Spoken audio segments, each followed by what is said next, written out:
falar sobre substituição penal, entendemos um pouquinho o que realmente aconteceu naquele momento da cruz e por que foi necessário. Por que Jesus de fato morreu? Às vezes nós pensamos que Jesus morreu, digamos assim, que Jesus nos salvou porque a morte dele foi uma morte trágica, digamos assim.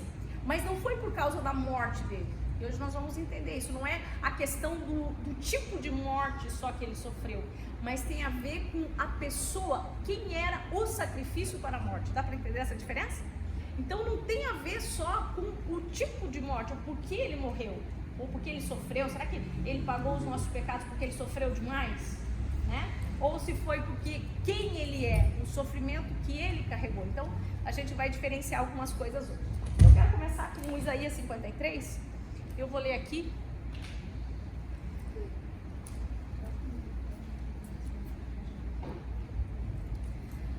Isaías 53:1 diz assim: quem creu em nossa mensagem? E a quem foi revelado o braço do Senhor? Ele cresceu diante dele como um broto tenro e como uma raiz de uma terra seca. Ele não tinha qualquer beleza ou majestade que nos atraísse, nada em sua aparência para que o desejássemos. Foi desprezado e rejeitado pelos homens, um homem de tristeza e familiarizado com o sofrimento. Como alguém de quem os homens escondem o rosto, foi desprezado, e nós não o tínhamos em estima.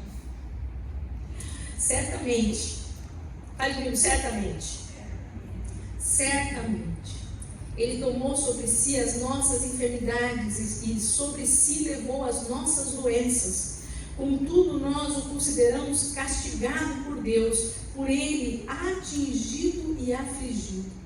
Mas ele foi transpassado por causa das nossas transgressões, foi esmagado por causa das nossas iniquidades. O castigo que nos traz a paz estava sobre ele, pelas suas pisaduras fomos curados. Todos nós, tal qual ovelhas, nos desviamos, cada um de nós se voltou para o seu próprio caminho, e o Senhor fez cair sobre ele a iniquidade de todos nós. Ele foi oprimido e afligido, contudo não abriu a sua boca. Como um cordeiro foi levado para o matadouro, e como uma ovelha que diante de seus tosqueadores fica calado, ele não abriu a sua boca. Com julgamento opressivo ele foi levado.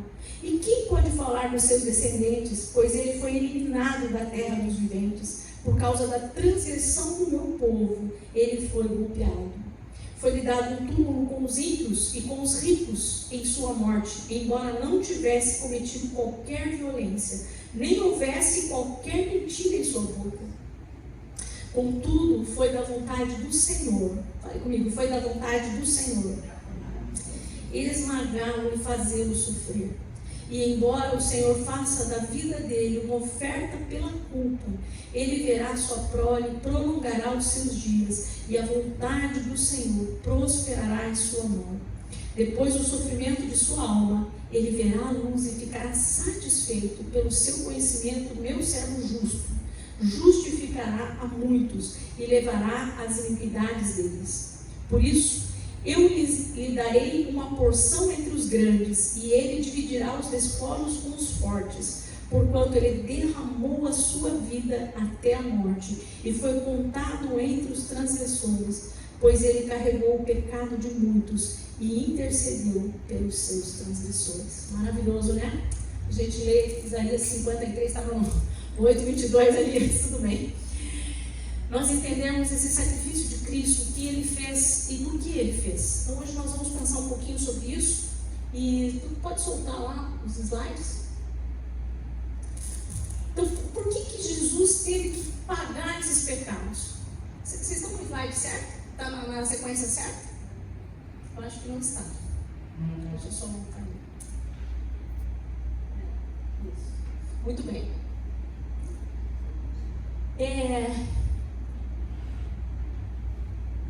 Deus é um Deus santo. Então a gente vai começar pensando nisso. Deus é um Deus santo e um Deus justo. E Deus, ele não pode ir contra quem de fato ele é.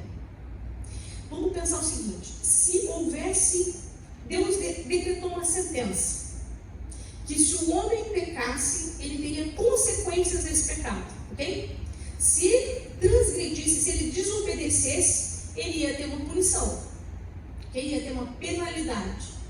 E nós entendemos que o homem pecou e teve a sua penalidade, porém nós vamos entender hoje que ele não teve uma penalidade total, de uma morte eterna, e que ele poderia ter entrado nesse lugar, mas alguém teria que pagar esse preço, alguém teria que pagar essa culpa, alguém teria que ter a condenação para que Deus continuasse sendo justo. Então nós vamos pensar a partir dali. A substituição penal é uma das principais doutrinas da expiação na teologia cristã. Ela afirma que Jesus Cristo na cruz tomou sobre si o castigo que os pecadores mereciam, satisfazendo assim a justiça de Deus e reconciliando a humanidade com Ele. Qual que é o maior objetivo da morte de Jesus e por que nós entendemos o sacrifício dele naquela cruz? Não é simplesmente para nos livrar do inferno ou nos levar ao céu, mas o objetivo maior e principal é nos reconciliar com Deus. Então nós vamos pensar sobre isso também, que a punição do castigo era a separação de Deus e a separação eterna de Deus. Então nós vamos entender o que o Senhor fez por nós naquela cruz. Pode passar? Romanos 3:10 diz assim, como está escrito: não há nenhum justo, nenhum sequer, não há ninguém que entenda, ninguém que busque a Deus. Todos se desviaram, tornaram-se juntamente inúteis, não há ninguém que faça o bem. Existe alguém que faz o bem? Mas a gente olha às vezes para a sociedade e diz, mas tal pessoa é tão boa, só faz bem para os outros. Já ouviram essa frase? Às vezes a gente está diante de uma cena ali, né? A pessoa morreu e tal, mas ele era tão bom, pensa no homem bom, não fazia mal, e esse merece o céu. A gente às vezes não pensa assim, mas olha o que a palavra de Deus diz: não há nenhum sequer, suas gargantas são como um túmulo aberto, com suas línguas enganam, veneno de serpente está em seus lábios, suas bocas estão cheias de maldição e amargura, seus pés são ágeis para derramar sangue, ruína e desgraça marcam seus caminhos, e não conhecem o caminho da paz. Aos seus olhos é inútil temer a Deus. Sabemos que tudo que a lei diz, o diz àqueles que estão debaixo dela, para que toda boca se cale e todo mundo esteja sob o juízo de Deus. Portanto, quero que você preste atenção nesse versículo. Portanto, ninguém será declarado justo diante dele, baseando-se na obediência à lei, pois mediante a lei que nos tornamos plenamente conscientes do pecado. Então nós vamos começar pensando um pouquinho sobre essa questão da lei. Deus estabeleceu a lei em Moisés, e a gente sabe, não são só os 10 mandamentos, mas a partir dos 10 mandamentos existem muitas outras leis. Mas ela vai mostrar qual que era a intenção da lei. A lei não veio para dizer assim, você vai obedecer tudo, então você vai ser uma boa pessoa. Só que a gente pensa dessa forma. Mas a lei vai mostrar o quê? Que aquilo que Deus exige, que é o caráter de Deus, a lei vai mostrar a justiça de Deus, a integridade, a fidelidade, a coerência, a grandeza de Deus na sua justiça. Quando a lei se mostra, é para o homem ver que ele, por mais que ele se esforce, ele não consegue atingir esse padrão. Que por mais que ele tente ser uma pessoa obediente, você já tentou, você já fez uma coisa assim, tipo, eu vou cuidar da minha língua, então eu não vou falar mal de alguém, ou eu não vou brigar, não sei qual que é o problema de língua, mas a língua é um grande problema entre a humanidade, né? Ou eu não vou xingar no trânsito, ou eu não vou brigar, ou eu não vou falar mal do outro, ou eu não vou ter inveja, enfim, eu não vou cuidar da minha língua. E aí você diz assim, aí você dá uma escorregada, né? Faz um negócio errado, aí você pensa assim, me perdoa, eu errei, mas eu não quero mais fazer isso. A partir de agora, eu não vou mais fazer isso. Já tentaram? E aí, de repente, você cai de novo na mesma cilada. Já aconteceu com você? Só comigo. Acontece, né? Então, a gente vai vendo que existe um padrão, mas é muito difícil, naturalmente, a gente alcançar esse padrão. Então, a lei, ela não veio para dizer assim, você vai ser salvo pela lei, ou você vai se redimir pela lei, ou você, cumprindo toda a lei, então você vai agradar a Deus e Deus vai se agradar de você. Mas esse é um pensamento religioso. Muitas vezes a religião, ela coloca como se você obedecesse vários fatores, então você vai ser aceito por Deus. Sim ou não? A religião não mostra essa face. Mas a lei não tem essa ideia, não é essa a intenção da lei. A intenção da lei é mostrar que existe um padrão altíssimo de Deus e que nós naturalmente não conseguimos seguir. Até porque quando Jesus vai falar sobre a lei, ele diz assim, a lei diz isso, eu porém vos digo. Jesus sobe a régua ainda mais. Porque a lei mosaica, ela era externa. E agora Jesus vai dizer o seguinte, não basta você não fazer, você não pode ter a intenção. E aí o negócio aperta. Pensa só, vamos usar aquele exemplo da fala, né? Da fala. Então você é uma pessoa que fica irritada no trânsito e xinga no trânsito. Vamos pensar, vamos usar uma possibilidade pequena, mais comum, enfim. E aí você entendeu que você não pode fazer isso. Você entendeu pela lei que você não pode xingar no trânsito. E aí você diz, não vou xingar. E aí você está dirigindo e de repente você fica bem estressado, passa uma moto, uma mulher te corta, acontece um negócio ali, você fica irritado e você lembra que você não pode fazer. Você não fala, mas lá dentro você fala, você xinga de tudo quanto é coisa. E Jesus sobe o padrão e diz, não tem mais a ver só com o que você faz, mas com o teu coração. Então a régua sobe muito mais. E o que essa lei vai mostrar? Que nós não somos merecedores da justiça de Deus. Que pela justiça de Deus, pela régua de Deus, nós não conseguimos. Dá para entender isso? Porque todos pecaram. Então, vamos lá. O pecado original, nós já tivemos uma aula sobre isso, já foi muito falado sobre isso, mas a gente entendeu que a partir ali de Adão, quando ele desobedece, existe uma lei do Gênesis que é cada um produza segundo a sua espécie, né? E o que acontece? Adão e Eva, eles vão gerar a partir do pecado, depois do pecado, né? Eles não tiveram filhos antes do pecado. Então, a partir do pecado, eles vão gerar. E em Gênesis 5:3 diz assim, e Adão gerou um filho à sua imagem, à sua semelhança, conforme a sua imagem, e deu-lhe o nome de Sete. Olha só, quando Deus fez Adão, colocou Adão no jardim, Deus disse, façamos o homem à nossa imagem, à nossa semelhança, né? Domine ele e tal. Aquele homem, ele era puro e santo, porque ele era a imagem perfeita, porque ele era a imagem e semelhança perfeita de Deus. Mas cada um vai gerar segundo a sua espécie. Quando Adão e Eva vão gerar, eles já estão caídos no pecado.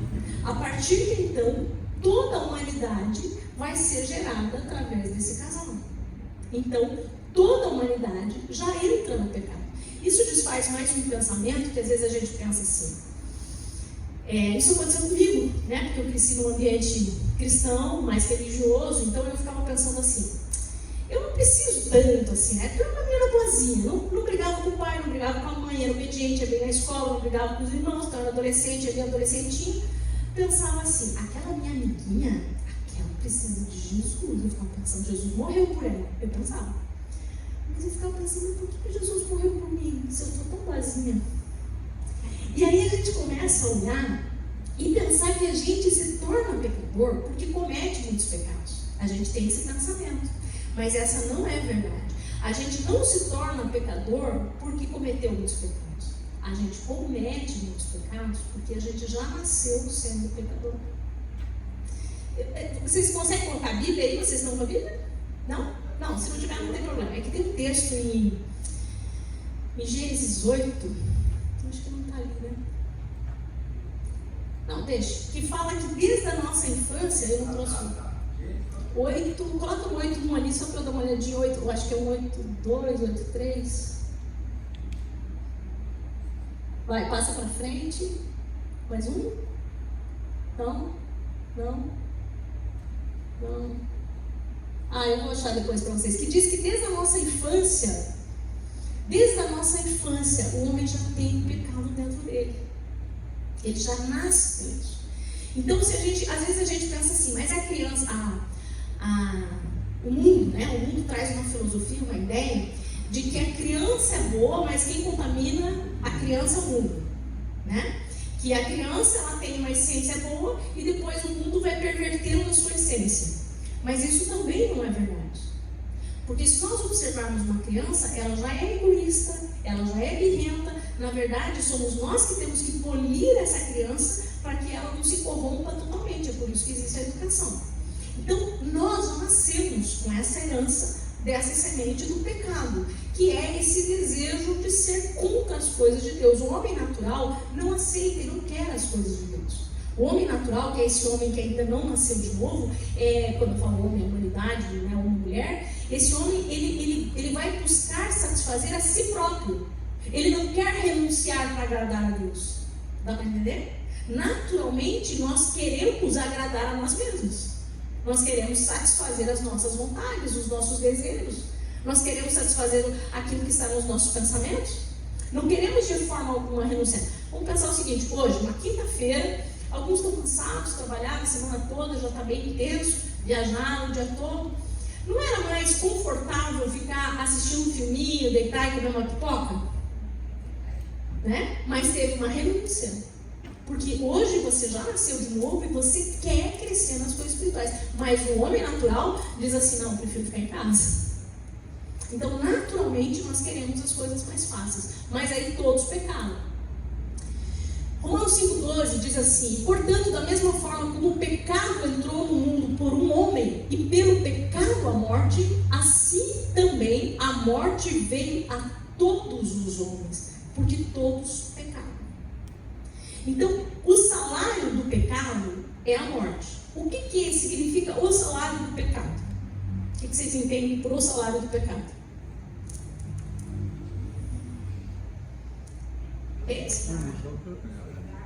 Peraí, deixa eu ver de cada vez.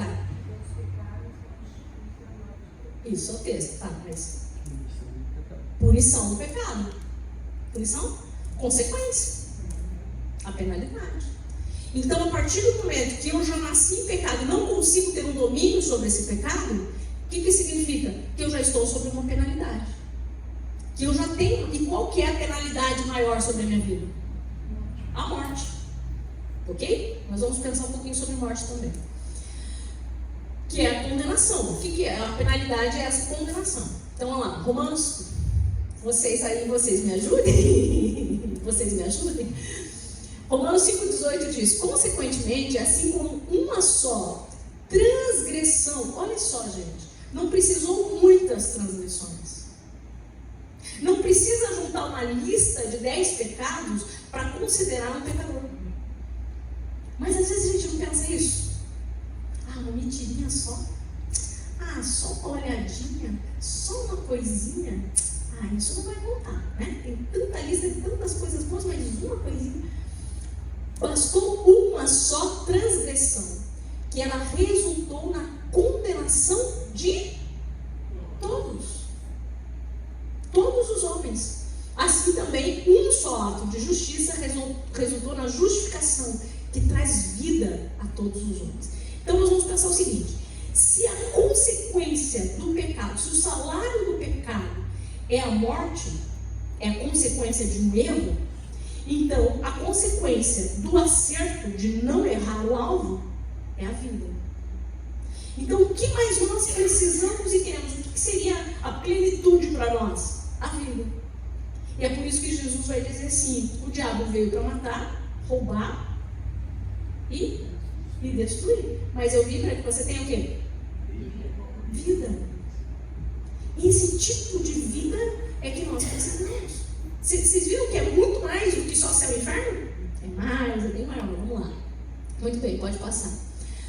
A retidão de Deus, a retidão e a justiça são base do seu trono. O amor e a fidelidade vão à sua frente. Salmo 89.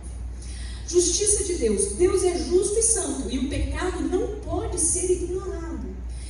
A punição é necessária. Olha só, se Deus é justo, Deus olhar para você e dizer assim: fala o nome do seu pai, Haroldo. José. Vamos pensar assim: que Deus olhou para o Haroldo, mas o José era um homem bom que tinha se convertido. Não sei, estou imaginando a história, pode ser que não. Vamos pensar que o José era um homem bom. Aí o Haroldo aprontou e Deus olha e fala assim: ah, mas ele é filho do José, eu vou dar uma chance para ele. Deus seria justo? Não. Mas às vezes nós achamos que Deus olha para nós com esse olhar. Só que existe a justiça de Deus que é perfeita. E por ele ser justo, ele não pode ignorar o nosso pecado. Por ele ser um Deus justo, ele não pode dizer assim, não, tá tudo bem, parou, mas ele é tão gente boa, vou deixar passar. Não é justo. Então Deus é um Deus justo. Deus, sendo perfeitamente justo e santo, não pode tolerar o pecado e deve tratá-lo de maneira justa e reta. Ok? Isso significa que toda transgressão contra a santidade divina exige uma resposta adequada, que é a punição ou a satisfação da justiça. A justiça é uma parte essencial do caráter de Deus e está ligada à sua autoridade e governo. Então nós precisamos entender isso. Deus não vai pensar assim, não, eu nasci na igreja, né? E eu realmente tive essa experiência. E quando Natan caiu, que eu fui orar, e eu pensei assim, eu vou pedir para Deus devolver o Natan, porque eu sempre fui uma boa menina. Eu era uma boa filha, uma boa esposa, eu era uma boa menina. Quando esse pensamento passou, eu escutei aquela palavra que mudou a minha vida. Que ele disse assim, as tuas justiças são para mim como trapos de imundícia. E eu caí de joelho, não pelo meu filho, mas porque eu vi que eu era pecador. E às vezes a gente acha que Deus vai deixar passar. Deus não vai deixar passar. Vocês estão entendendo? É fogo, né? Você está meio assustado, é para ficar mesmo. É desse jeito. Você já vai entender, daqui a pouco você vai relaxar, tá bom? A punição pelo pecado é a morte, mostrando a severidade da justiça divina. Então, se eu transgredir por uma transgressão, por uma coisa que eu fiz, qual que é a punição que eu vou receber? Morte, porque Deus é justo. Ok? Está todo mundo assustado, tá vendo? Daqui a pouco a gente vai se acalmar. Romanos 6,23 diz assim, pois o salário do pecado é a morte, mas o dom gratuito de Deus é a vida eterna em Cristo Jesus nosso Senhor. Pode passar para o próximo. Então a morte, o que é a morte? Primeiro, a morte ela é espiritual. A morte é a separação de Deus. Não pode ter nada mais terrível do que a ausência de Deus.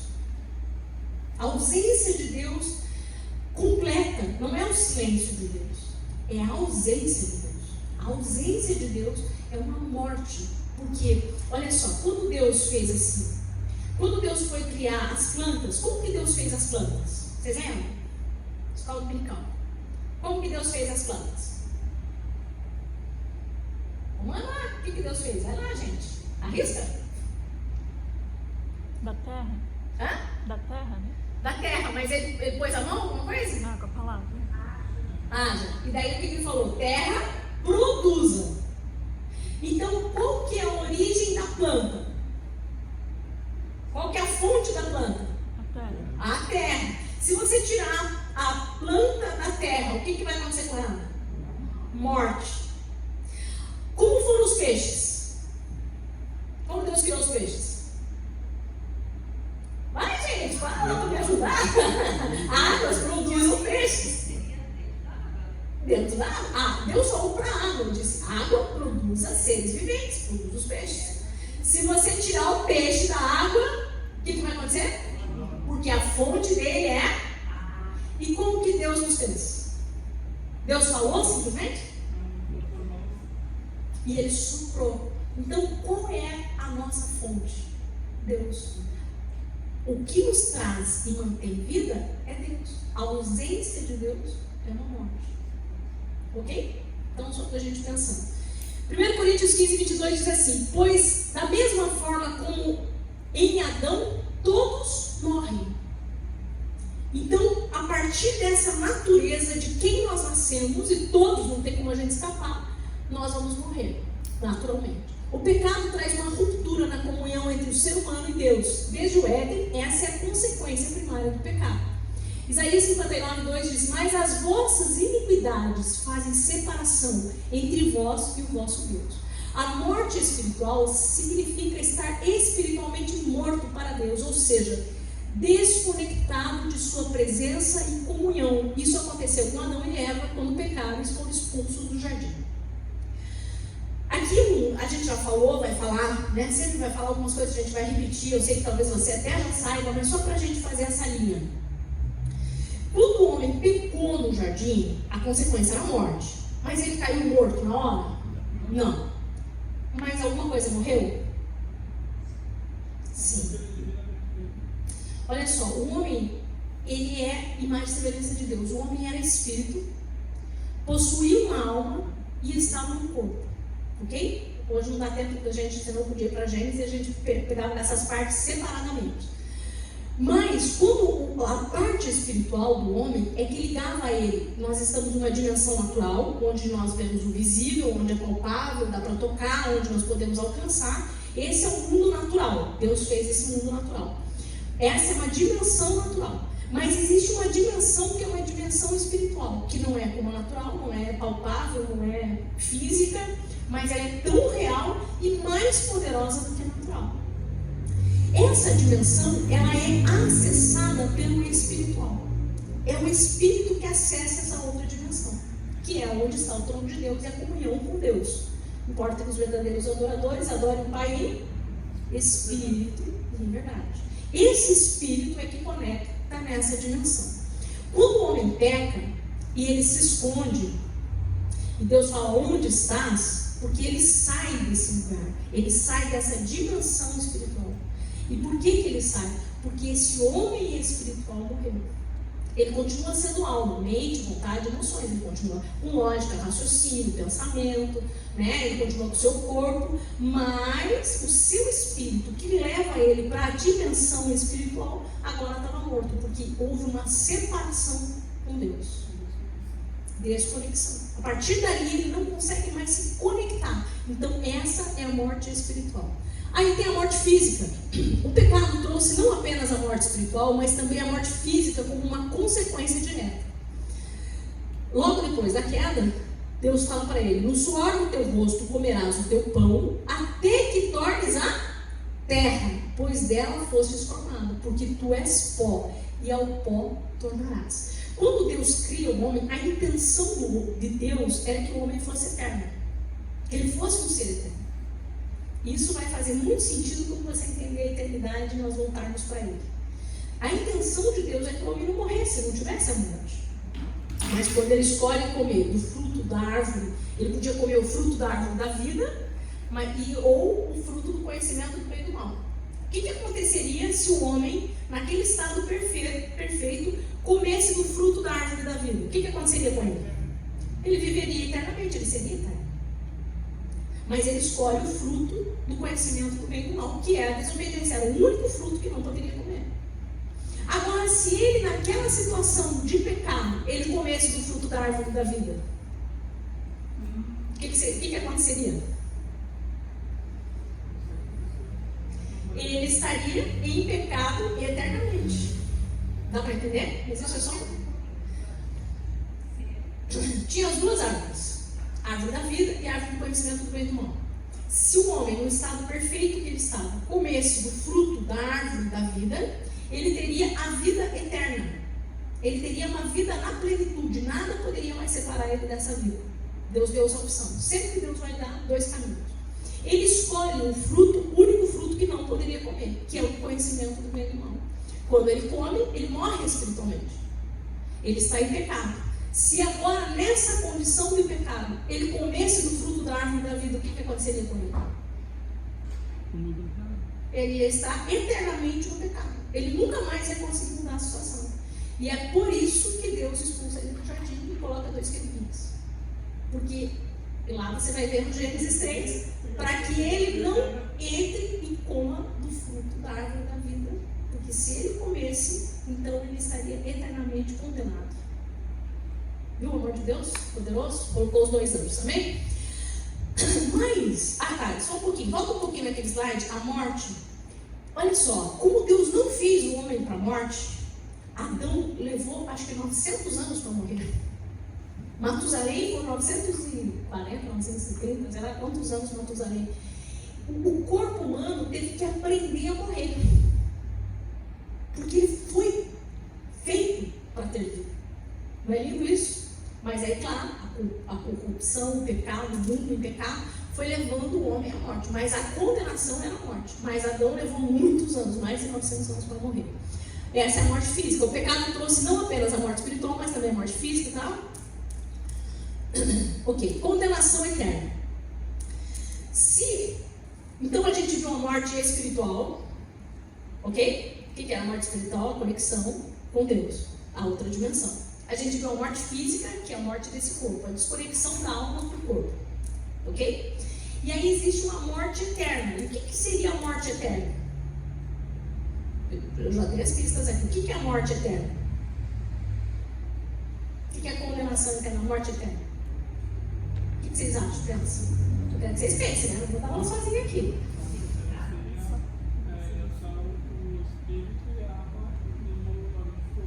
Também, mas é a separação, lembra? A separação eterna de Deus. A ausência completa de Deus.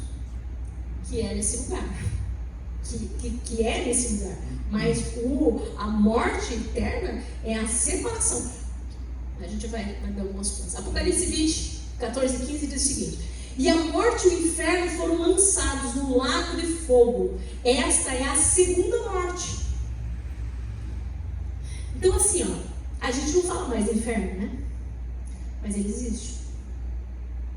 E ele vai acontecer. E milhares de pessoas vão falar. Porque elas já estão condenadas. Uma coisa que eu quero que você pense é que já estão condenadas. Já está condenada a essa morte eterna. Mas fique fly, vai ter salvação para nós. Aqueles que rejeitam a redenção oferecida em Cristo permanecem na condição de morte espiritual e enfrentam a segunda morte, que é a condenação eterna. Eu acho que eu não usaria mais Marcos 16, 16, consegue colocar para mim ali? Acho que eu não pus esse texto, mas lembrei dele agora. Então essa condenação eterna é essa morte eternamente, sem saída, nesse lugar horrível. Vamos ver se ele consegue. Ou se não, alguém acha para mim? Marcos 16.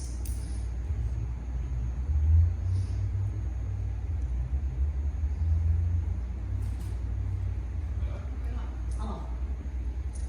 Quem crer e for batizado será salvo, mas quem não crer será.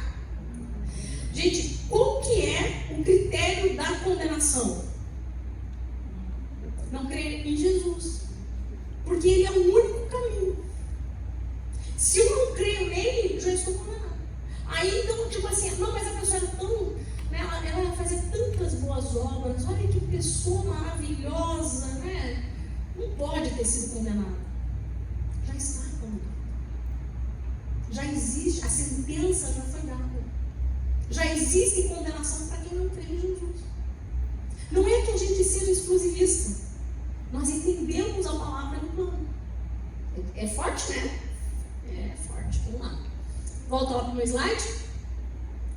Então, essa é a questão que o mundo já já existe uma sentença de morte e de condenação. Consegue voltar? Próximo.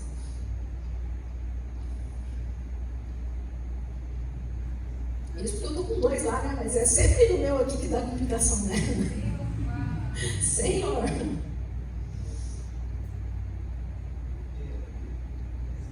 Sim, é muita inteligência ali junto, tá? Difícil. Tá brigando. Acho que o pior que eu estou até sem meu aqui, que agora eles levaram o meu também.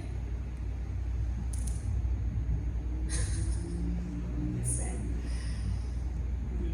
Misericórdia, que vocês olhem porque o inimigo está furioso.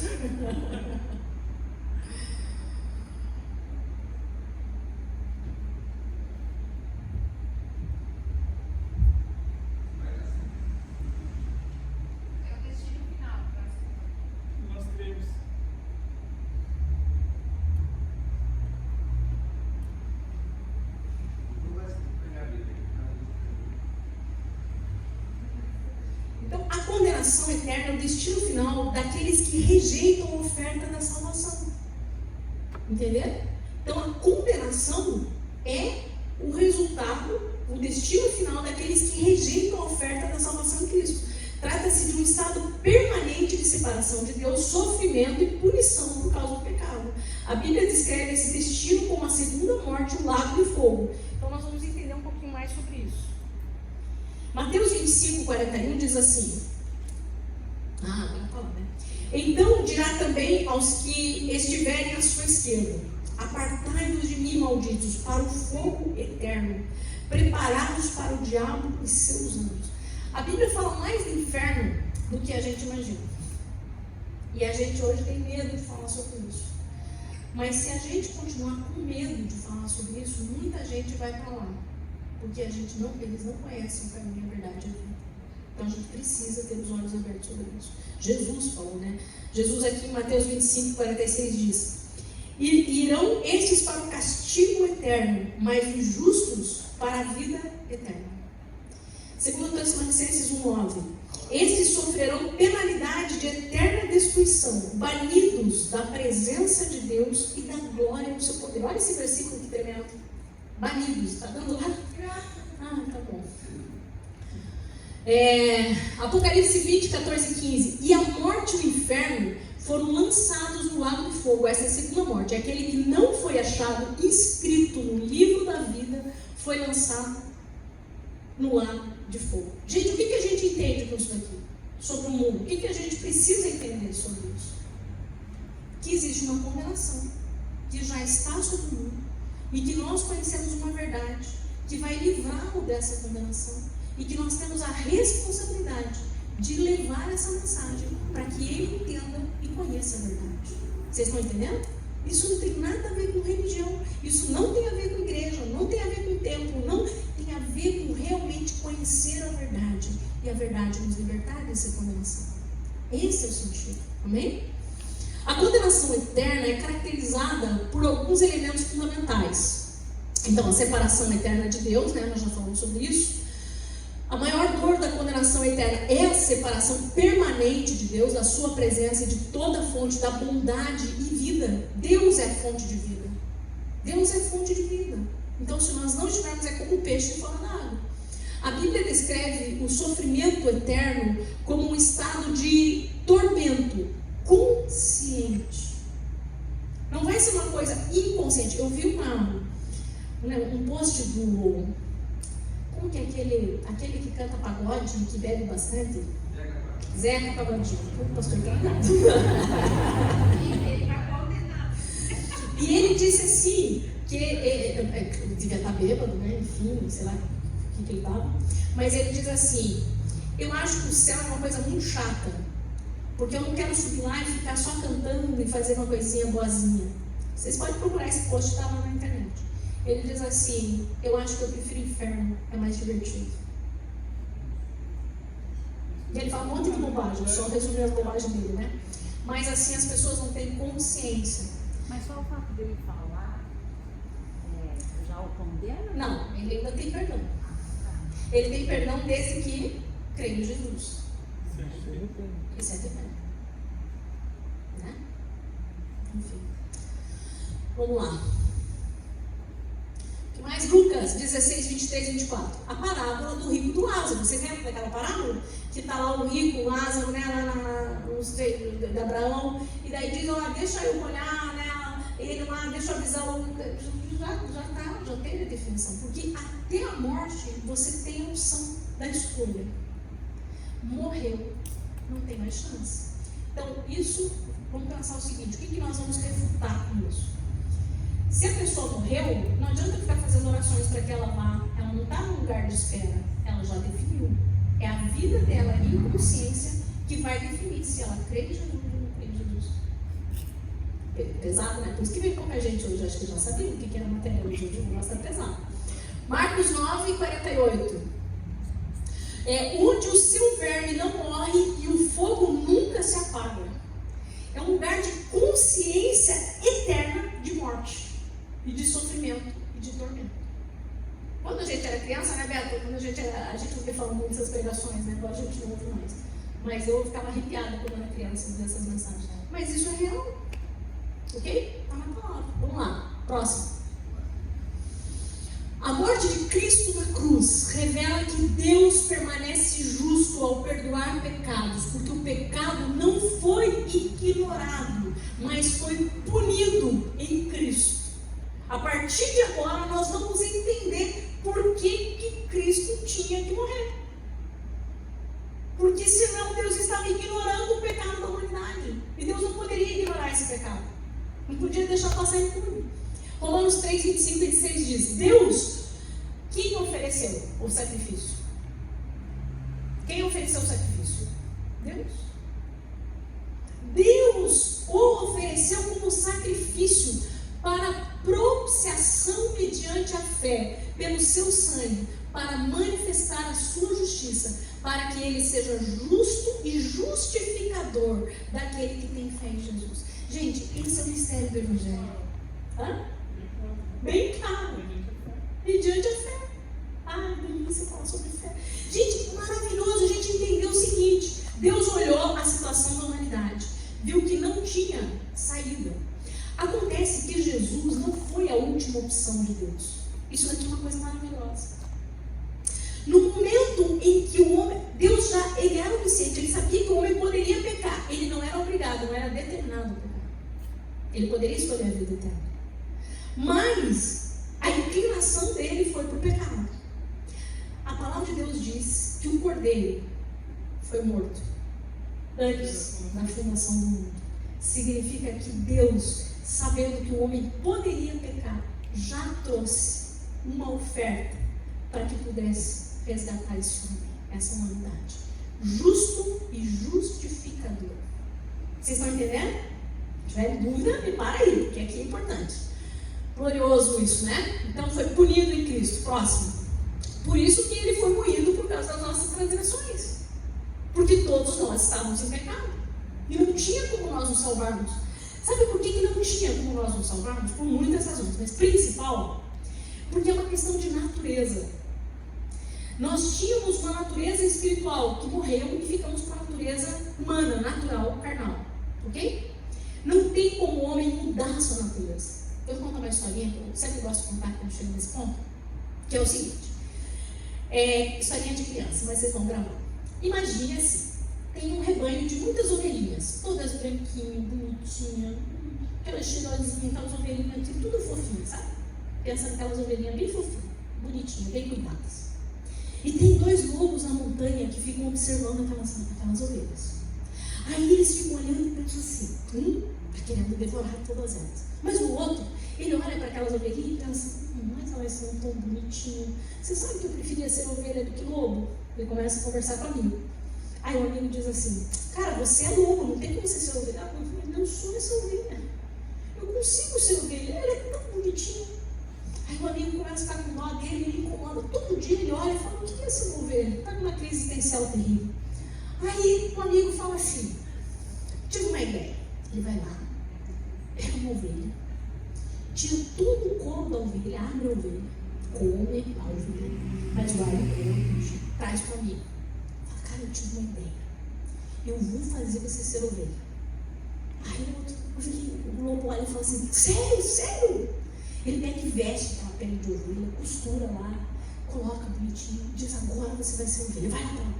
Aí ele vai bonitinho, aí ele vai lá no meio das ovelhinhas, pequenininho, tem que comer um capizinho, ele vai comendo um capizinho, né, na sua costura, e passa um dia, passa dois, e o negócio começa a apertar.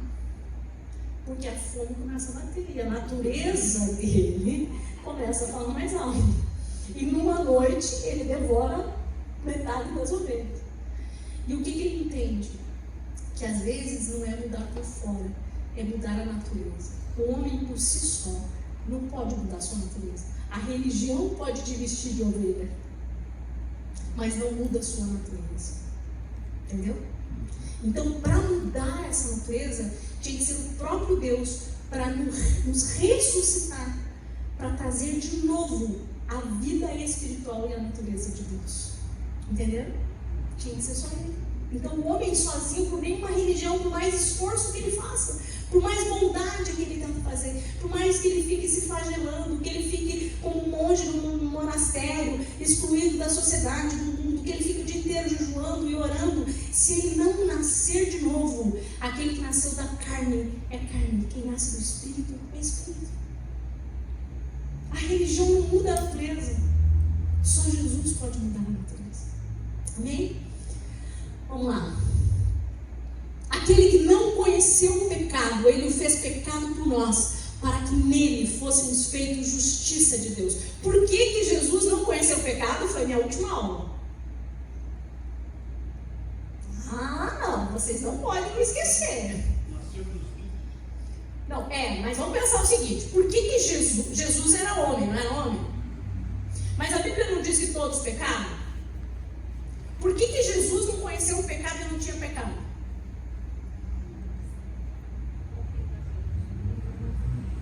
Oi? Vamos lá? Só para vocês lembrarem. Ele foi concebido, mas ele não tinha semente de Adão. Falei sobre legalidade e autoridade de Jesus. Entendeu? Então ele não tinha o pecado. Lembra quando eu falei para vocês que não era simplesmente pela morte, mas era por aquele que estava sendo sacrificado na morte? Porque tinha que ser perfeito, sem mácula, sem pecado.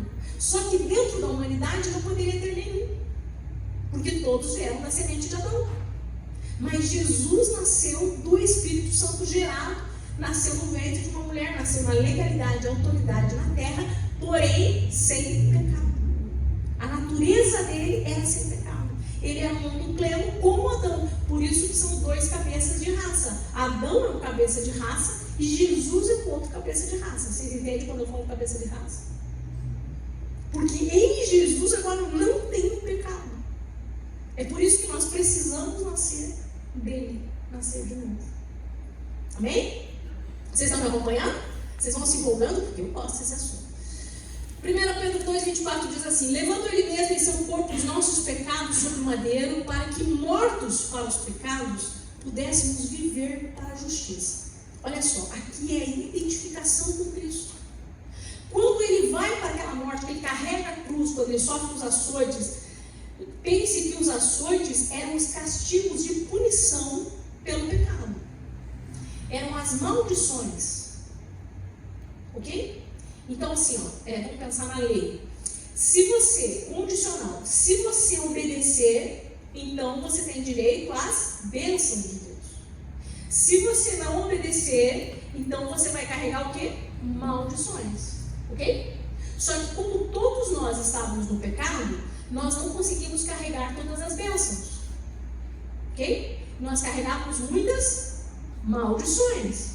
Quando ele recebe o castigo que nos traz a paz, estava sobre ele, é que naqueles açoites, em todo aquele percurso que ele carrega, ele está sofrendo a punição de maldições sobre o corpo dele, para que nós pudéssemos viver a sua justiça.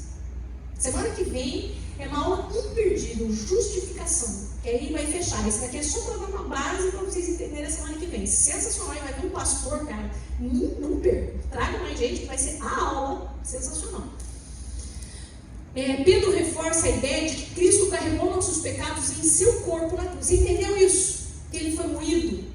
Por isso que quando a gente vai comer a ceia, que a gente come o pão significa que o corpo dele foi moído por causa das nossas transgressões.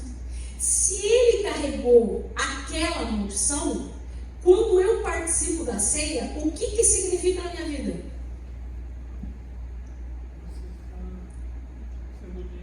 Eu estou livre de toda maldição e eu tenho acesso às bênçãos de Deus. É por isso que muita gente é curada fisicamente quando toma ceia, sem saber. A ceia não é só um ritual, é um entendimento do que Cristo sofreu naquela cruz. Vocês estão entendendo? É muito maravilhoso. Ai, é muito lindo. O Evangelho é lindo. Romanos 3, 25 e 26 diz assim: Deus ofereceu como sacrifício, propiciação mediante a fé pelo seu sangue, para manifestar a sua justiça, para que ele seja, nós tínhamos lido esse, né? Aqui Paulo esclarece que a morte de Cristo demonstra a justiça e o amor de Deus, garantindo que ele permaneça justo ao justificador. Deus queria continuar no relacionamento conosco. Deus poderia ter extinguido essa humanidade e criado outra, mas Deus apostou em nós através do seu Filho Jesus Cristo. Deus acreditou. Próximo. Elementos teológicos da substituição penal. Então aqui nós vamos falar de 4 elementos. Justiça de Deus, fale comigo, justiça de Deus. Amor e misericórdia. Sacrifício substitutivo. E reconciliação. Quanto tempo eu tenho? Ok, vamos lá. Pode começar para a próxima. A justiça de Deus. Deus é justo e santo e o pecado não pode ser ignorado. Já falamos sobre isso. A punição era necessária, né? A exigência da justiça de Deus é um conceito teológico que afirma que Deus, sendo perfeitamente justo e santo, não pode tolerar o pecado e deve tratá-lo de maneira justa e reta. Isso significa que toda transgressão contra a santidade divina exige uma resposta adequada, que é a punição ou a satisfação da justiça. Já entendemos isso, falamos bem sobre isso. Passo para o próximo.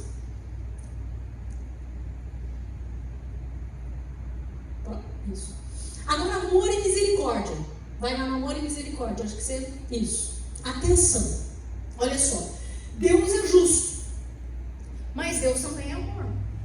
Se nós olharmos o Deus nessa balança só como Deus de justiça, nós vamos enxergar um Deus simplesmente punitivo. Sim ou não? Que muitas pessoas no mundo só enxergam Deus como um Deus de justiça punitivo. Um Deus como se fosse um Thor, com um martelão na mão, para acertar na cabeça de quem errar.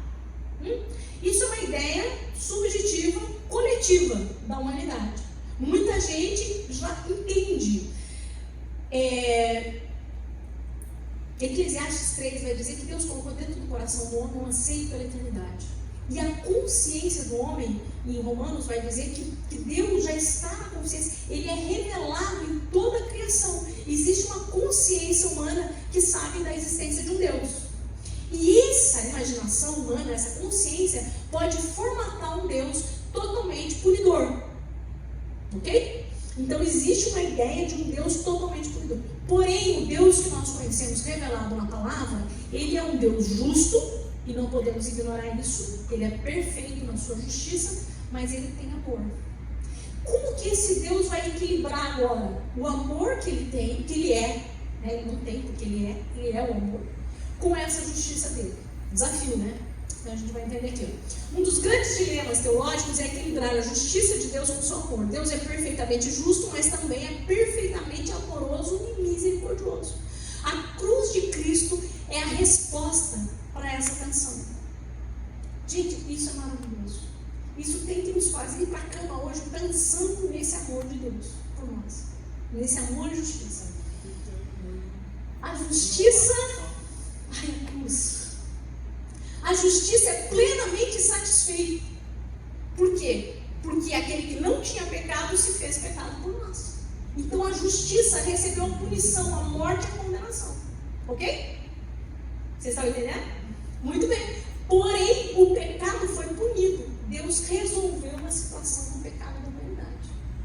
Gente, Deus é muito inteligente, né? A estratégia dele é perfeita. Eu fico impressionada. O amor é plenamente manifestado. O próprio Deus assume o castigo em nosso lugar.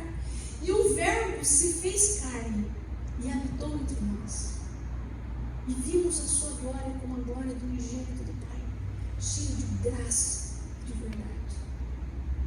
Ele se despiu da sua glória e se tornou servo, humilde, como um homem. Ele assume essa posição para que a justiça e o amor possam se encontrar. Maravilhoso, né?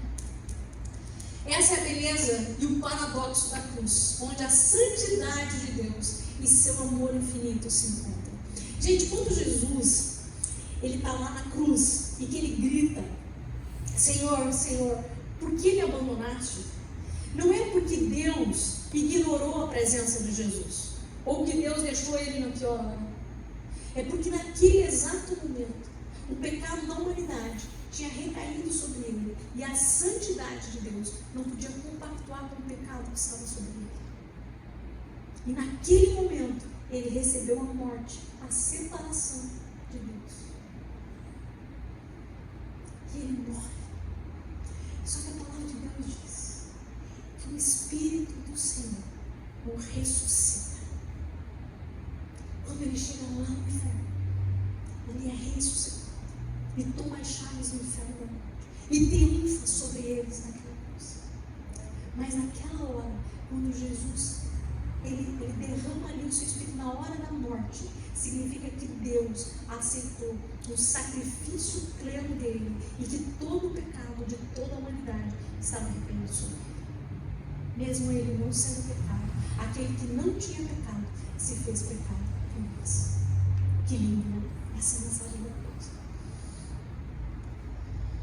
Muito bem, pode passar para o próximo? A exigência da justiça de Deus fundamenta a doutrina da substituição. Então, por isso que a semana que vem nós vamos ver a justificação. Sem ela, a morte de Cristo poderia ser seu significado expiatório, pois se o pecado pudesse ser simplesmente ignorado, não haveria necessidade de um sacrifício tão grande. Ok, acho que vocês já entenderam isso. Portanto, a justiça de Deus não é apenas um conceito abstrato, mas um atributo que molda toda a narrativa da redenção. Deus permanece justo ao mesmo tempo que justifica o pecador por meio do sacrifício de Cristo. Por que eu sou justificada? Não tem nada a ver comigo. Mas eu creio no que ele fez. Próximo. O sacrifício substitutivo de Cristo é o coração da mensagem do Evangelho, a base da doutrina da salvação. Essa doutrina ensina que Jesus Cristo, por meio da sua morte na cruz, tomou o lugar dos pecadores, recebendo sobre si a punição que eles mereciam. Isso satisfaz a justiça divina e concede perdão e reconciliação com Deus. Uma vez que foi pago o preço do pecado, então nós não precisamos mais pagar o preço do pecado. Então vamos pensar o seguinte. Vamos pensar que eu vou usar a Mary. Vou usar hoje um exemplo bem... A Mary, ela mora de aluguel num apartamento, tá? E aí, vamos pensar que o Beto sabe da história da Mary, e o Beto se compadece da Mary e diz, puxa vida, essa menina aí, né, tá morando lá de aluguel e tal. Ele vai lá, encontra a dona proprietária do apartamento e diz assim, olha, eu quero fazer uma coisa, eu quero dar de presente esse apartamento para a menina. Então eu vou comprar esse apartamento e eu quero comprar, pôr no nome dela. Então, a partir de agora, o apartamento é dela. Ok? Ok. Mas a Mary não entende muito bem isso. Ela fica meio na dúvida. Será que deu mesmo? Deu, não deu, né? Aí, o que acontece? A dona do apartamento vai lá no dia 10, bate na porta e diz assim, eu quero um aluguel. O que vocês acham? Tá certo isso? Por quê? Porque alguém já pagou o preço, já comprou e já deu para ela. Mas, se ela for ignorante, no sentido ignorante de não conhecer o que está acontecendo, não ter o conhecimento, o que vai acontecer? Ela vai continuar pagando aquilo que já foi pago. Maldições na nossa vida é isso. A gente às vezes está pagando o que já foi pago, porque Cristo pagou completamente toda a sentença do pecado. Vocês entendem isso? Isso tem que mudar a nossa vida. Isso tem que mudar o nosso entendimento. Sim ou não? Muito bem. Passando para o próximo. A ideia de substituição permeia toda a Bíblia, desde o Antigo Testamento até o Novo. Agora nós vamos ver algumas coisas. Eu tenho 10 minutos, menos que isso. No Antigo Testamento, eu vou resumir essa parte. É bem legal, mas eu vou ter que resumir. Vocês lembram que Deus instituiu e fez o tempo, né? Quando o povo saiu do Egito e foi para o deserto. Deus pegou e deu a visão para Moisés, deu as leis e ensinou ele a fazer o tabernáculo, lembra? Construir o tabernáculo, fazer o santo dos santos, o santo, tal, o ato. E Deus instituiu e disse assim, vai ter um sacerdote e um sumo sacerdote, ok? Esse sumo sacerdote seria o representante legal diante de Deus. Só que esse sumo sacerdote, ele não poderia chegar de mãos vazias. O que ele tinha que levar para oferecer a Deus? Sacrifício. Então, o que acontecia? Vamos pensar a Márcia. Então, vamos pensar, a Márcia queria estar de bem com Deus. E o Haroldo era o sacerdote. Então, a Márcia trazia um animal, um animalzinho, né? Podia ser um boi, podia ser uma cabra, podia ser uma ovelha, enfim, uma pomba. Ela trazia um animal. O Haroldo ia examinar aquele animal. Só que só ele podia fazer essa coisa. E ele ia impor sobre aquele animal, que significaria o quê? Que a transferência, quem que deveria morrer? A Márcia. Mas Deus trouxe um caminho. Então, ela entregaria o animal, ele colocaria a mão sobre o animal, transferia a culpa do pecado dela, e esse animal era morto, substituição. Ele pegava esse sangue, dava ao sumo sacerdote, que ia entrar no ato e oferecer o sacrifício pelo perdão dos pecados. Vocês entendem isso? Esse é todo o sacrifício. Este já tem a ideia do sacrifício substitutivo, da transferência da culpa do pecado. É ali que Deus vai mostrar. Ok? Passa para o próximo, tem que acabar. A lei traz apenas uma sombra. O que é a lei? E esses sacrifícios, ele vai trazer uma sombra do que haveria de vir, né? E não a realidade dos mesmos. Por isso, ela nunca consegue, mediante os mesmos sacrifícios repetidos, ano após ano, aperfeiçoar os que se aproximam para adorar. Se pudesse fazê-lo, não deixariam de ser oferecidos. Digamos assim, se isso fosse uma solução, poderia continuar até hoje, mas não é uma solução. Pois os adoradores, tendo sido purificados uma vez por todas, não mais sentiriam culpados dos seus pecados. Contudo, esses sacrifícios são uma recordação anual dos pecados, pois é impossível, que o sangue de touros e bodes tire pecados. Por isso, quando Cristo veio ao mundo, disse: sacrifício e oferta não quiseste, mas um corpo me preparastes, de holocaustos e ofertas pelo pecado não te guardastes. Pegando o exemplo da Márcia, ela chegava, oferecia o animal, esse animal era morto. Agora eu pergunto para vocês, ia mudar alguma coisa na vida dela? Ela não ia continuar pecando? Mudou a natureza dela? Não, continua comendo o copinho, mas tem a natureza do novo. Entendeu? Então tinha que ser feito. E além de tudo, tinha um Yom Kippur, que eu amo falar sobre isso, era um sacrifício anual, não vai dar tempo de falar, que era por todos os pecados da nação. Mas ele não resolvia a situação do pecado. Ele cobria, mas não limpava. Ok? Porque sem sangue não há remissão de pecados. O pagamento pelo pecado, digamos assim, a condição para você limpar o pecado, o antídoto do pecado, é sangue, porque era morte. Então o sangue só vem proveniente da morte. Então, como para não matar as pessoas, morriam os animais, para substituição, para que ainda Deus pudesse ter acesso na terra. Porque senão Deus não poderia compactuar com o pecado da terra. Deu para entender? É forte, profundo, mas você vai entender. A transferência do pecado para os animais é um conceito encontrado principalmente no Antigo Testamento, especialmente no contexto dos sacrifícios estabelecidos na lei de Moisés. Essa prática simboliza a transferência da culpa do pecador para um animal inocente, que então era sacrificado como substituto. Ok, passa para o próximo.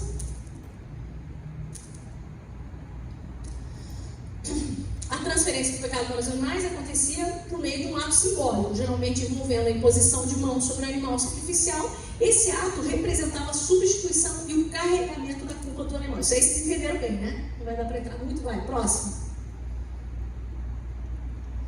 Transferência da culpabilidade. O ato de impor as mãos sobre o animal era uma transferência simbólica da culpa, fazendo com que o animal se tornasse culpado no lugar do ofertante. O próximo.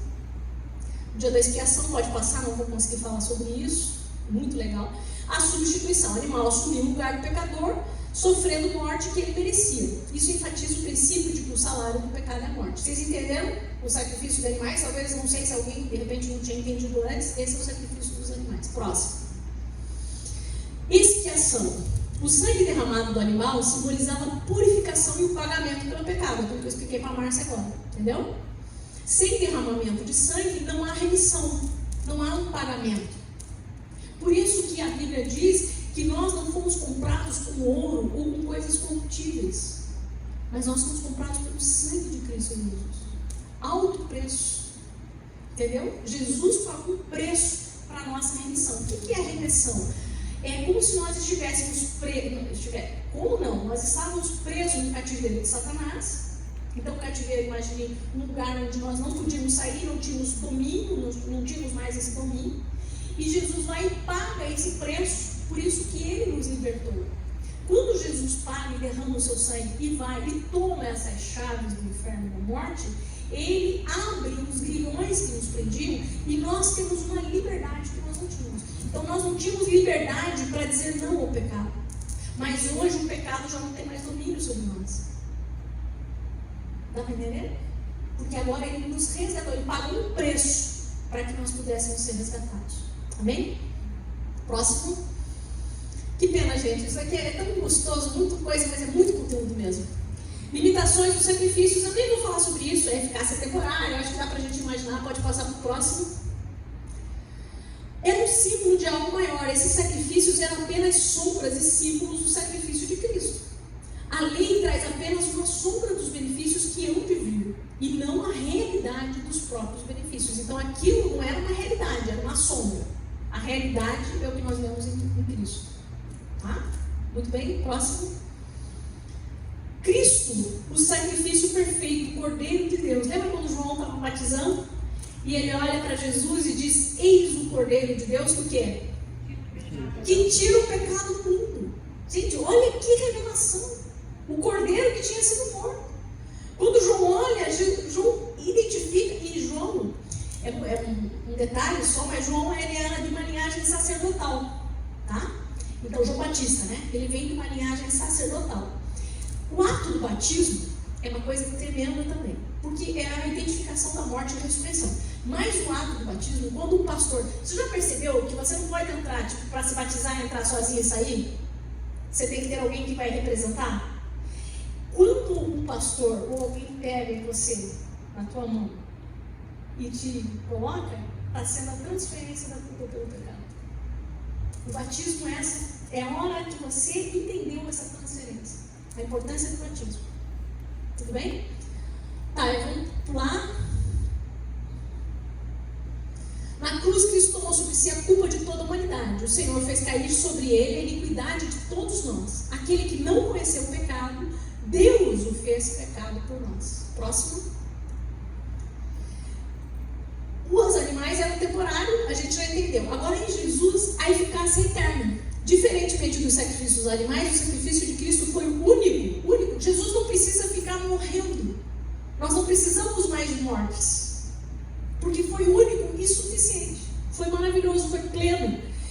Hebreus 10:12 diz: mas este, havendo oferecido para sempre um único sacrifício pelos pecados, assentou-se à destra de Deus. Como que nós sabemos que Deus recebeu o sacrifício e resolveu o problema do pecado? Porque Deus ressuscitou a Cristo, significando que já tinha sido pago, e ele se assentou à destra de Deus e teve um nome sobre todo nome, toda autoridade nos céus, na terra e debaixo da terra. Está resolvido. A nossa situação está resolvida. Nós não vamos nem sentir o cheiro do inferno. Nem cheiro. Amém? Amém. Próximo. A transferência do pecado para os animais e os sacrifícios antigos apontava a necessidade de substituição. Essa também. A beleza do Evangelho é que enquanto os animais eram involuntariamente levados ao altar, Cristo foi voluntariamente à cruz para nos salvar. Quando iam matar Jesus, ele disse assim: ninguém pode tirar minha vida. Sou eu quem entrego. Ele foi. Então, eu lembro também, quando eu era criança ainda, que eu via a questão da morte de Jesus, eu ficava com uma raiva dos romanos, eu ficava com raiva dos judeus. Eu achava que eles eram a pior espécie. Eu dizia assim: eles vão arder o fogo eterno mesmo. Porque, meu Deus, o que eles fizeram com Jesus? Até que eu entendi que não foram eles. Eles só foram um canal. Mas a entrega foi dele e do Pai. Quando Pedro estava com Jesus e Jesus começa a falar que vai morrer, Pedro fala assim: não, isso não vai acontecer contigo. Jesus olha para Pedro e diz: arreda-te de mim, Satanás. Para isso eu vim. Maravilhoso, né? Ele veio para ser oferta pelo pecado. Não foi nada de surpresa para Deus. Foi escolha dele. Próximo. E para quê? Para a nossa reconciliação. Então, a palavra reconciliação significa restabelecer a amizade, restaurar a harmonia. No contexto cristão, refere-se ao processo pelo qual, por meio de Jesus, remove a barreira do pecado que separava o homem de Deus, permitindo um relacionamento restaurado. Por quê? Porque agora em Cristo, se com Ele morremos a sua morte, então quando nós entendemos a morte de Jesus, significa que eu estava com Ele naquela morte. Por que eu estava com Ele? Porque o meu pecado estava sendo condenado. As maldições que Ele estava carregando, Ele se torna maldito naquele madeiro, eram as maldições que eram para eu carregar. Então, quando Ele morreu, eu entendo, como eu olho aquele animal que foi oferecido como uma substituição, eu entendo, era para eu ter morrido, mas Ele morreu no lugar. Acontece que não para por aí. A morte de Jesus é, digamos, a solução para o pecado, ok? Mas a ressurreição de Jesus é o significado da nova vida. A ressurreição de Jesus significa que eu morri com Cristo, mas ressuscitei com Ele. O que ressuscitou? O meu Espírito. Nós agora somos vivificados. Quem nasce do Espírito é Espírito. Quando nós entendemos isso, que nós nascemos com Cristo de novo, e nós estamos assentados com eles nas regiões celestiais, Efésios vai dizer, e ele diz, e Efésios também vai dizer, que nós temos todas as bênçãos celestiais em Cristo Jesus. Por quê? Porque Ele pagou o preço pelas nossas bênçãos. Então, bênção na nossa vida, nós temos que tomar posse, que é a palavra não bom, mas essa é uma outra aula. Mas nós somos reconciliados, porque somos vivificados. E agora aquele espírito que estava morto, é por isso que quando você está na igreja e você começa a adorar a Deus, simplesmente se você fecha o olho, é como se você não estivesse mais nessa dimensão, você está lá. É por isso que quando você entra no teu quarto, fecha a tua porta e ora o teu Pai em secreto, você está diante do teu Pai em secreto, porque você sai de uma dimensão natural e vai para a dimensão espiritual. E agora, tem um texto em Hebreus lindo que diz assim: entremos com ousadia diante do trono da graça. Nós podemos entrar ousadamente, porque nós não precisamos ter vergonha. Além de tudo, Ele nos fez filhos amados. Amém? 21:30, fique de pé. Tinha mais, mas está bom. Amém, queridos? Amém. Que essa noite você durma refletindo, pensando no que Cristo fez por você e nos direitos que você tem. Se alguém aqui tinha uma consciência do pecado, por isso que a palavra de Deus vai dizer em Romanos 8, nenhuma condenação há para quem está em Cristo Jesus. Nós não somos mais condenados. Eu não preciso pensar que um dia eu vou ter a vida eterna. Aquele que crê já tem a vida eterna, porque nós temos um Espírito vivificado. E é por isso que a palavra de Deus diz que nós não vamos morrer, nós passamos da morte para a vida, nós dormimos no Senhor. E quando Ele tocar a trombeta, aqueles que dormiram no Senhor vão receber de novo um corpo glorificado, vão ser ressuscitados. E nós também teremos um corpo transformado. E nós viveremos para sempre. Lembra quando eu falei da árvore da vida? Jesus é a árvore da vida. Quando nós comemos do seu fruto, nós não vamos morrer nunca mais. Gente, isso é maravilhoso. A vida eterna. Só dorme. Nunca você vai ver eles falando da morte. Dorme no Senhor. Quer dizer, tipo assim, eu morri. Vou morrer. Tá. Me explique mais de entender o que você quer chegar. Não. Ele te devolveu a vida, você voltou à vida, né? Ele devolveu a vida. Eu vi 2 anjos no quarto do hospital, até o teto, quando eu voltei a vida. Tem muita gente que viveu essa experiência, né? Mas está faltando tão pouco para nós estarmos eternamente com Ele. É por isso que nós não precisamos mais ter medo. O Senhor não nos dá espírito de medo, mas de poder, de amor e de moderação. Porque nós sabemos que nós pertencemos a Ele. Nós não podemos mais carregar uma consciência de culpa. Se nós erramos, nós confessamos a Ele e Ele é fiel e justo para nos perdoar de todo pecado. 1 João. Amém? Mas eu vou ficar aqui por essa noite falando. Nós te amamos, Senhor. Nós somos gratos pelo teu sacrifício.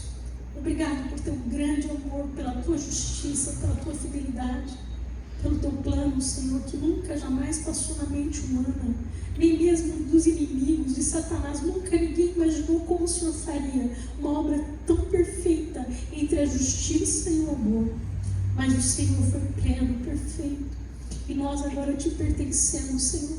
Obrigado pelo perdão dos nossos pecados. Obrigado porque o nosso nome está escrito no livro da vida do Cordeiro. Obrigado porque agora nós fomos reconciliados contigo. Nós pertencemos a Ti. Obrigado porque somos filhos amados. Obrigado porque temos uma herança no Senhor. Obrigado porque agora nós viemos de Cristo e somos de Cristo. O pecado não tem mais domínio sobre a nossa vida. Nós conseguimos vencê-lo, Senhor. Obrigado porque toda tentação nós conseguimos vencer, porque junto com ela vem também o escape. O Senhor é o nosso Deus, o Senhor é poderoso. Obrigado por nos libertar, Senhor, da opressão do diabo, Senhor. Se alguém aqui ainda não tem certeza da salvação, que essa noite seja a noite de dizer: eu creio no Senhor Jesus, e será salvo tu e tua casa. Senhor, em nome de Jesus, Pai, que a paz do Senhor, a paz que é fruto da reconciliação, a paz que é fruto, que significa que nós estamos ligados à eternidade novamente, possa reinar e dominar o nosso coração. Que essa noite, Senhor, seja uma noite do Teu Espírito ministrar a nós. Que durante a madrugada, Senhor, enquanto dormimos, o nosso Espírito esteja ativado no Senhor, Pai. E que nós possamos entender verdades espirituais. Abençoa a Tua igreja e fortalece, Pai. Em nome de Cristo Jesus. Amém. Glória a Deus. Amém.